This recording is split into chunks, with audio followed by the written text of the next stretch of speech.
शिवसेना पक्षप्रमुखांनी मातोश्रीवर एक पत्रकार परिषद घेऊन त्यामध्ये आपलं मत मांडलेलंच आहे। लवाद म्हणून विधिमंडळाचे अध्यक्ष, महाराष्ट्र विधिमंडळाचे अध्यक्ष म्हणून ज्यांच्यावर ही जबाबदारी सर्वोच्च न्यायालयाने सोपवली की शेड्यूल 10 प्रमाणे डिस्क्वालिफिकेशनवर तुम्हाला निर्णय द्यायचा आहे आमदारांच्या अपात्रतेबद्दलचा। हा फक्त निर्णय देण्याची जी प्रक्रिया होती ही प्रक्रिया एक समरी एक्सरसाइज म्हणून सर्वोच्च न्यायालयाने त्यांना विशद करूनच त्यांच्या निकालपत्रामध्ये दिलेली होती। सर्वोच्च न्यायालयाने जी कन्क्लुजन्स दिली, ऑपरेटिव्ह पार्टच्या बरोबर जी कन्क्लुजन्स दिली त्यामध्ये विशिष्ट पॉइंटर्स होते। त्यामध्ये महत्त्वाचं पक्षाचा व्हीप, पक्ष कोण, कशा रीतीने नेमणुका, पॉलिटिकल पार्टीने व्हीपची नेमणूक, या सगळ्या गोष्टी होत्या आणि त्या गोष्टींची पडताळणी करून त्याबाबत निर्णय देणं अपेक्षित होतं। आपल्या सगळ्यांना माहीत आहे की 11 मे 2023 रोजी सर्वोच्च न्यायालयाने आपला निर्णय दिला आणि हे प्रकरण, याच्यावरचं अपात्रतेबद्दलचं प्रकरणाचा निकाल देण्याचं काम हे महाराष्ट्र विधिमंडळाचे अध्यक्ष, जे ट्रायब्युनल म्हणून ज्यांना हे करायचं असतं त्यांना सोपवण्यात आलं। तुम्ही सगळ्यांनी पाहिलं 11 मे ते सप्टेंबर ऑक्टोबरपर्यंत काही हालचाल होत नव्हती। पुन्हा आम्हाला सर्वोच्च न्यायालयामध्ये हे मेन्शन करावं लागलं आणि मग सर्वोच्च न्यायालयाने एक डेडलाईन ठरवून दिली की तुम्हाला 31 डिसेंबरपर्यंत कुठल्याही प्रकरणी ही सर्व सुनावणी घेऊन तुम्हाला निर्णय देणं भाग आहे। त्यावर सुनावणी सुरू झाली, मुंबईत झाली, त्याच्यानंतर हिवाळी अधिवेशनाच्या दरम्यान नागपूरमध्ये सुद्धा या बाबतीमध्ये सुनावणी झाली, क्रॉस एक्झामिनेशन झालं, फायनल आर्ग्युमेंट झाली, रिजॉइंडर झाले आणि मग ते संपूर्ण विषय हा closed for order, reserved for orders म्हणून डिक्लेअर करण्यात आला आणि आम्हाला अपेक्षा होती 31 डिसेंबरपर्यंत होईल, परंतु त्यामध्ये निर्णय देण्याची प्रक्रिया ही टेक्निकल बऱ्याचशा त्याच्यामध्ये ज्या काही गोष्टी तरतुदी वगैरे करण्याच्या होत्या आणि त्याचं एकंदरीत व्याप बघता लवादानी म्हणजे विधिमंडळाच्या अध्यक्षांनी पुन्हा एकदा सर्वोच्च न्यायालयाजवळ मागणी केली, अर्ज केला आणि त्यांना 10 जानेवारी मिळाली, जी आता उद्या 4 वाजता त्यांनी सांगितल्याप्रमाणे, जे कळलंय आम्हाला त्याप्रमाणे 4 वाजता हा निर्णय देण्यात येणार आहे।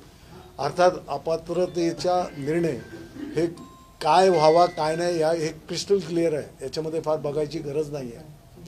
व्हीप देण्याचा अधिकार, व्हीप नेमण्याचा अधिकार, गटनेता नेमण्याचा अधिकार हा त्या राजकीय पक्षाला असतो। हे कायद्याद्वारे सिद्ध आहे, निवडणूक आयोगाने त्यावर शिक्कामोर्तब केलेलं आहे, त्यामुळे ते जास्त बघण्याची गरजही नाही आहे। फक्त ज्या फॉर्मॅलिटीज म्हणून किंवा एक समरी एक्सरसाइज म्हणून ज्या काही गोष्टी बघायच्या असतात त्यामध्ये विटनेससुद्धा होते, त्या विटनेसचं क्रॉस वगैरे सगळं झालेलं आहे, अजून निष्पन्न झालं आहे, त्यामुळे शिंदे गटाचे आमदार हे उद्या अपात्र होतील याची आम्हाला खात्री आहे।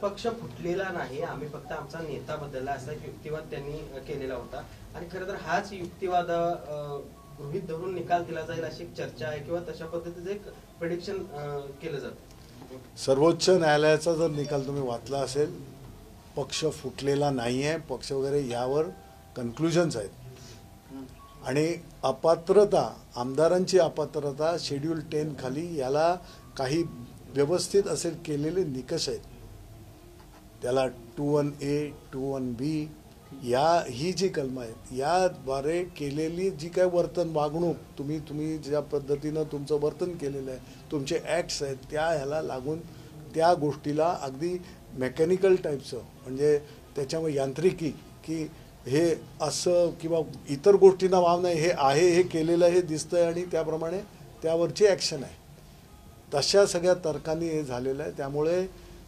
फुटलेला नाही आहे हे ते वगैरे आर्ग्युमेंट्स आणि त्या प्रकारची प्लीडिंग्स ठीक आहे, परंतु हे सरळ सूर्यप्रकाशा इतकं स्वच्छ आहे। तुमच्या म्हणण्यानुसार हे अपात्र कोणत्या मुद्द्यावरती ठरतील असं वाटतं? कारण तुम्ही म्हणला की पक्ष एकच आहे, पक्ष फुटलेला नाही, मग अपात्रतेचं निकष तुमच्या म्हणण्यानुसार काय असतं? आता हे संपूर्ण विशद करणं म्हणजे जर तुम्हाला आता जेव्हापासून ही सुनावणी सुरू झाली तोपर्यंत सगळा प्रत्येक सुनावणीचं हे सांगायला लागेल. थोडक्यात की तुम्ही कशा रीतीनं पक्षाच्या ज्या काही मर्यादा किंवा पक्षाची शिस्त असते 2-1 म्हणजे एखाद्या आमदारानं केलेलं पक्षविरोधी कारवाई किंवा पक्षविरोधी कार्यवाही तुमचं जे काय वागणूक तुम्ही जे काही ॲक्शन्स तुमच्या झाल्या या पक्षविरोधी होत्या हे दाखवण्याचं म्हणजे ज्या वेळेला 21 तारखेला झालं 21 तारखेला ज्या वेळेला ही लोक गेली त्यावेळेला पक्षाने बोलवलेल्या अधिकृत बैठकीला येण्याचं त्यांना निमंत्रण, त्यांना नोटिसेस, त्यांना ज्या काही गोष्टी फॉर्मॅलिटीज लागतात त्या सगळ्या पूर्ण केलेल्या तर त्या आम्हाला ते मिळालं. आम्ही येऊ शकत नाही त्याची कारणं दिली किंवा कशा रीतीने आम्ही नाही आहोत, कुठं होते ते सगळ्यांनी तुम्ही माध्यमांनी दाखवलं आहे.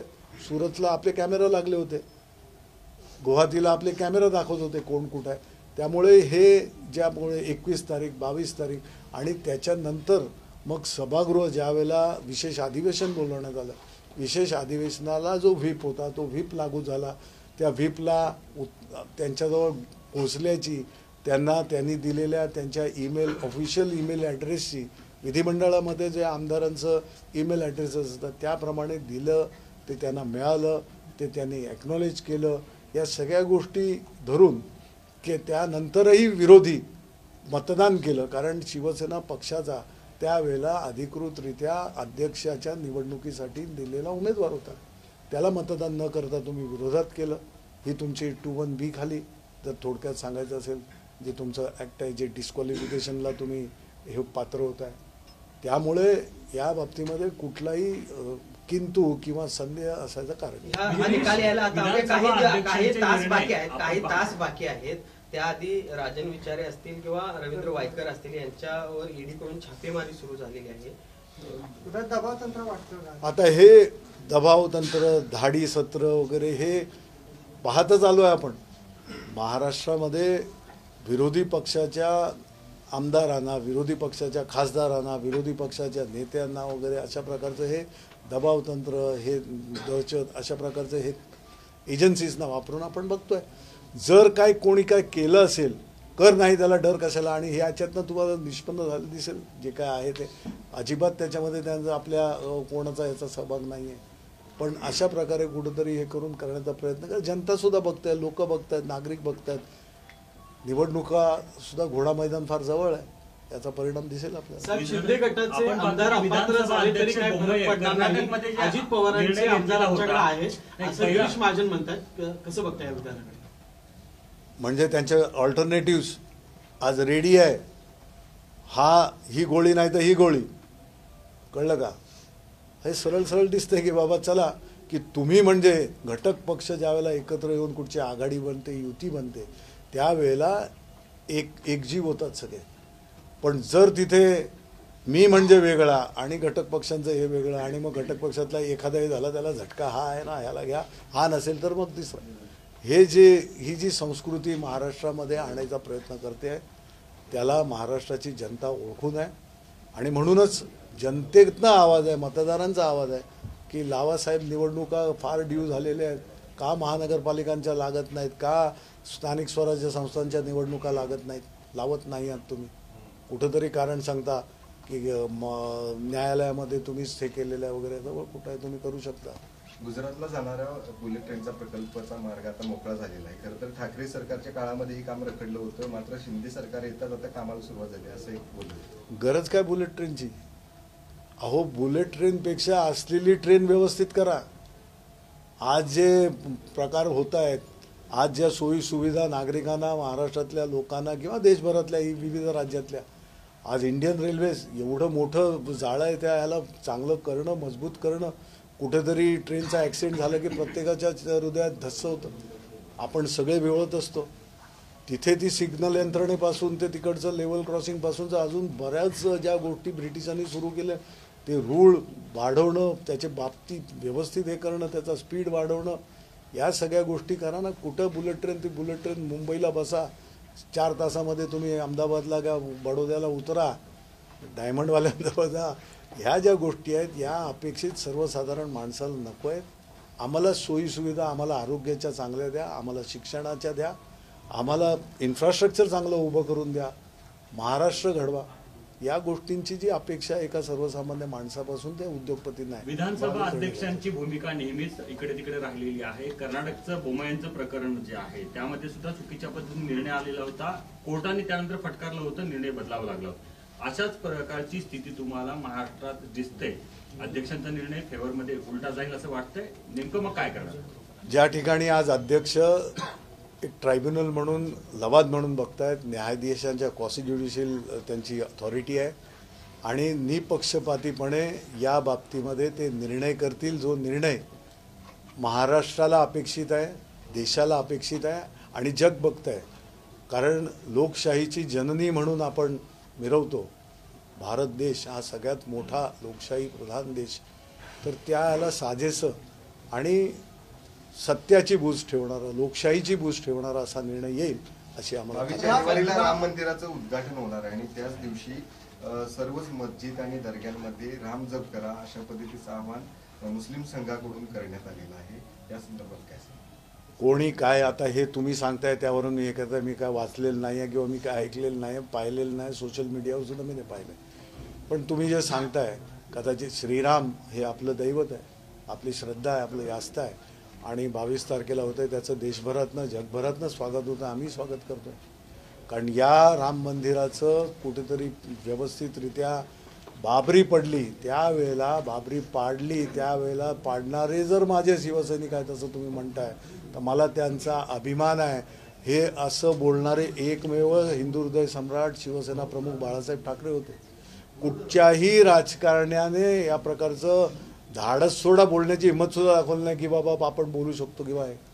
त्यावेळेला बोलले, त्याचप्रमाणे त्यांची कृती राहिली, त्याचप्रमाणे त्यांचं स्वप्न होतं की श्रीराम मंदिर व्हावं. ते राम मंदिर होतं आहे. उद्धवजींनी सुद्धा ज्या वेळेला तारीख पे तारीख सगळं चाललं होतं त्यावेळेला कुठेही काही हे नसताना 2 वेळा वाऱ्यात तिथे जाऊन आले, दर्शन घेतलं रामलल्लाचं आणि तिथं हे केलं.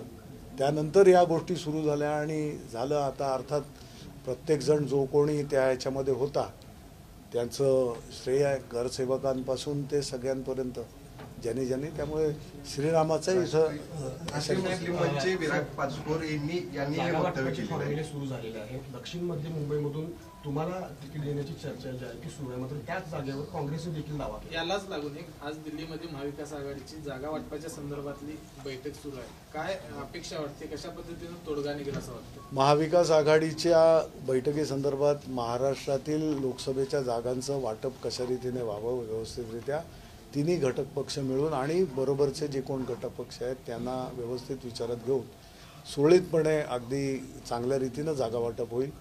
मुंबईमध्ये ज्या काही दावे घटक पक्षांकडनं केले जात आहेत त्याचासुद्धा व्यवस्थित चर्चेअंती निर्णय होणार आहे आणि कोणाला कुठे उमेदवार म्हणून हे द्यायचं हे अधिकार शिवसेनेमध्ये शिवसेना उद्धव बाळासाहेब ठाकरे आमच्या पक्षामध्ये सर्वस्वी अधिकार उद्धवजींचे आहेत पक्षप्रमुख. शिवसेनेनं अदानींच्या विरोधात मोर्चा काढला होता. मात्र कोल्हापूरकरांनी कोल्हापुरातलं जे अदानींच्या उद्योगाला पाणी जाणार आहे त्या पाणी न देण्याचा ठराव जो आहे तो जिल्हा नियोजन समितीच्या बैठकीत काल केलेला आहे. अर्थात कोल्हापूरकरांनी, कारण हे स्थानिक म्हटलं तरी याचा परिणाम हा दूरगामी असतो. शेतकरी, कष्टकरी, कामगार, कर्मचारी, गृहिणी, विद्यार्थी, तुमचा महिला वर्ग या सगळ्या शेवटी यामुळे एक अर्थकारण बदलत असतं. एक फार मोठा समाजावर होणारा परिणाम असतो आणि कोल्हापूरकरांनी जर एकत्र येऊन अशा प्रकारचा जर निर्णय केला असेल तर शासन दरबारी शासनाचं आणि प्रशासनाचं कर्तव्य आहे की याचा व्यवस्थित याच्या चर्चा होऊन उहापोह होऊन काय निर्णय कशा रीतीने घ्यावा जेणेकरून स्थानिकांना त्यांना त्याचा लाभ मिळेल आणि विकास सुद्धा होईल. उद्धव ठाकरे आणि संजय राऊत यांनी राम जन्मभूमीच्या आमंत्रणाची अपेक्षा करू नये. त्यांनी मातोश्रीमध्ये LED लावून राम जन्म सोहळा जो आहे तो सर्व पाहावा असं नरेंद्र पाटील यांनी म्हटलं. नरेंद्र पाटील मालकी हक्क सांगत असतील तर कल्पना नाही श्रीरामाच्या या संपूर्ण सोहळ्यावर आणि इतर अशा प्रकारचं हे करू नये एवढी अपेक्षा आहे. श्रीराम हे संपूर्ण हे दैवत सगळ्यांचं आहे. कोण तिथे प्रत्यक्ष जाईल न जाईल, आमंत्रण निमंत्रण देण्यासाठी कोणी कुठचा मक्ता घेतला किंवा अशा प्रकारचं होऊ नये याच्यामध्ये कुठं माझा हे वगैरे अशा रीतीने माझं तुझं वगैरे हे करण्यामध्ये काय अर्थ नाही. आणि नरेंद्र पाटील असं बोललं असतील असंही मला वाटत नाही. मुरलीधर जाधव यांचे काही कार्यकर्ते आपल्याला येऊन भेटले असतात. काय नेमकी चर्चा झाली? कारण अनेक जण नाराज देखील आहे, तिने असंतोष त्यांच्यामध्ये आहे. बघा, कुठेही कुठच्याही जिल्ह्यामध्ये तालुक्यामध्ये पदाधिकारी नेमणं, पदाधिकाऱ्यांना बदलणं, पदाधिकाऱ्यांना वर प्रमोशन देणं, या सगळ्या गोष्टी ही एक राजकीय प्रक्रिया आहे. आणि यामध्ये कुठेतरी कुरबूर असणं किंवा कुठेतरी कोणाचं आणि 2-4 गोष्टी अधिक सांगणं नेतृत्वाला की बाबा हे या ठिकाणी अशा रीतीने बघा वगैरे, या गोष्टी एक राजकीय प्रक्रियेचा भाग आहे आणि तो त्याप्रमाणे होत असतो. ज्या ज्या वेळेला आम्ही जिल्ह्यांमध्ये येतो त्यावेळेला आम्ही सुद्धा नेते म्हणून नाही, सैनिक म्हणूनच, कारण शेवटी शिवसैनिक आणि शिवसेना प्रमुख हे जे एक समीकरण शिवसेनेमध्ये होतं तेच आता समीकरण शिवसेना पक्षप्रमुख उद्धवजी आणि शिवसैनिक असं नातं आहे. त्यामुळे आपल्या भावंडांचं, आपल्या लोकांचं, आपल्या घरच्यांचं ऐकणं, त्यांना व्यवस्थितरित्या त्यांच्या ज्या काही व्यथा आहेत, त्यांच्या ज्या काही गोष्टी आहेत या नेतृत्वापर्यंत देणं आणि चांगल्या रीतीनं संघटनेची घडी बसून आपण पुढं जाणं. संघटनेची प्रगती ही समाजाच्या प्रगतीशी निगडीत आहे आम्ही मानतो. समाजाचा विकास करण्याचं ब्रीद हे आपल्या संघटनेवर आहे, राजकीय पक्ष जरी असलं तरी. थँक्यू.